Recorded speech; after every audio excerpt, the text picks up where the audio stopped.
Guys আজকে আমি তোমাদের সাথে একটা মজার রেসিপি শেয়ার করব। তো রেসিপিটি দেখতে হলে অবশ্যই আমার সম্পূর্ণ ভিডিওটি দেখতে হবে। তো আসসালামু আলাইকুম, সবাই কেমন আছো? আশা করছি সবাই ভালো আছে। আলহামদুলিল্লাহ আমিও ভালো আছি। হঠাৎ করে নোনতা ইলিশ মাছের এই শুটকিগুলো খেতে মন চাইলো। তারপরে সোজা চলে গেলাম বাজারে গিয়ে সেখান থেকে পেটের যে মাঝখানের পিস পাওয়া যায় এক পিস কিনে এনেছি। প্রায় 180 টাকার মতো পড়েছে এই এক পিস। ডিম ছিল। তো বাজার থেকে নিয়ে আসার পর এখন এটাকে রান্না করব। কি দিয়ে রান্না করি দেখো। কাঁচামরিচ, পেঁয়াজ, রসুন, ধনেপাতা কুচি এগুলো দিয়ে আজকে আমি এই নোনতা ইলিশটা ভুনা করব। আর রসুন না দিলে কিন্তু খেতে একদমই ভালো লাগবে না, যার কারণে আমি এই যে আস্তে আস্তে করে রসুনগুলো ছোলা খোসা ছাড়িয়ে নিয়েছি। রসুন, ধনেপাতা কুচি, পেঁয়াজ, কাঁচামরিচ কেটে নিয়েছি।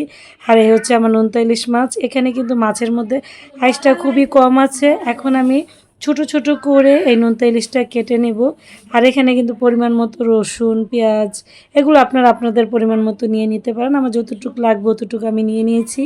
তারপরে এই যে দেখেন নোনতা ইলিশটা এখানে বারবারই দেখাচ্ছে। আমার কাছে এত ভালো লাগছিল যে কখন এটা রান্না করব। তারপরে আমি ছোট ছোট করে পিস করে কেটে নিয়েছি। আর আমি কাটার সময় খেয়াল করলাম যে একদমই আঁশটা হয়নি, একটু ডিমও হয়েছিল পেটের মধ্যে। সেটা একটু আলাদা করে রেখে একটা হাঁড়ির মধ্যে পানি দিয়ে ধুয়ে নিচ্ছিলাম। আর ইলিশ মাছটা যেহেতু আমরা কম ধুই, তো তারপরে আমি একটু হালকা করে ধুয়ে নিয়েছি, যেহেতু এটা শুটকি খোলা ছিল, যেহেতু বিক্রি হয়। তারপরে এই যে ধোয়া শেষ আমার কমপ্লিট। এখন চুলার মধ্যে রান্না বসিয়ে দিলাম।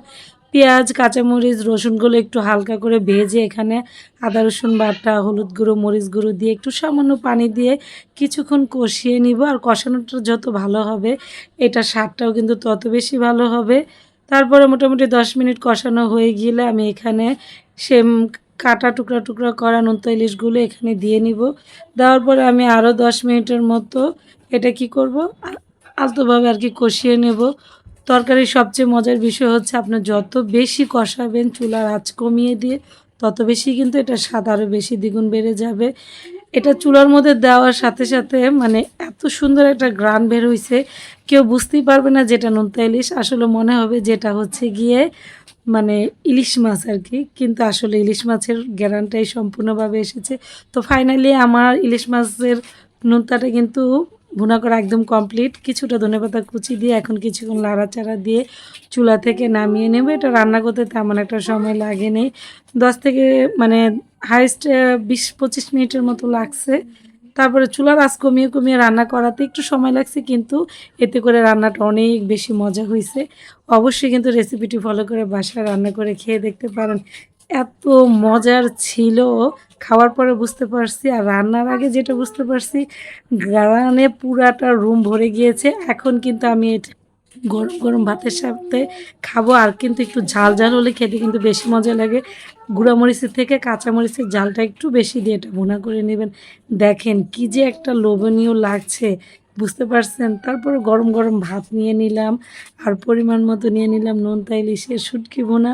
রসুনটা কিন্তু কি সুন্দর গলে গিয়েছে। তো এখন পেঁয়াজ মাখা রসুন দিয়ে মজা করে মাখিয়ে খাবো, কারণ আমার যে আর তর সইছে না। এত মজার রেসিপি রান্না করার পরে কি একটু দেরি করা যায় বলেন? অনেক দিন ধরে ভিডিওটা করে রেখেছি, একদমই টাইম পাইনি। তো ভাবলাম আজকে যেহেতু একটু টাইম পেয়েছি ভিডিওটা এডিটিং করে ছেড়ে দিই, যাতে করে আমার খাওয়ার পর আমার ভিডিওটা দেখার পর আমার ফ্রেন্ডস যারা আছে তারা এরকম একটা রেসিপি বাসায় রান্না করে খেয়ে দেখতেই পারে যে আসলে এটার মজা অনেক বেশি, যেটা বলে বোঝানো সম্ভব না। এক নলা দুই নলকা করে কিন্তু আমি কাঁচামরিচ দিয়ে একটু বেশি বেশি করে খাচ্ছি। তো ভিডিওটি কেমন লেগেছে অবশ্যই কমেন্ট বক্সে জানাবেন।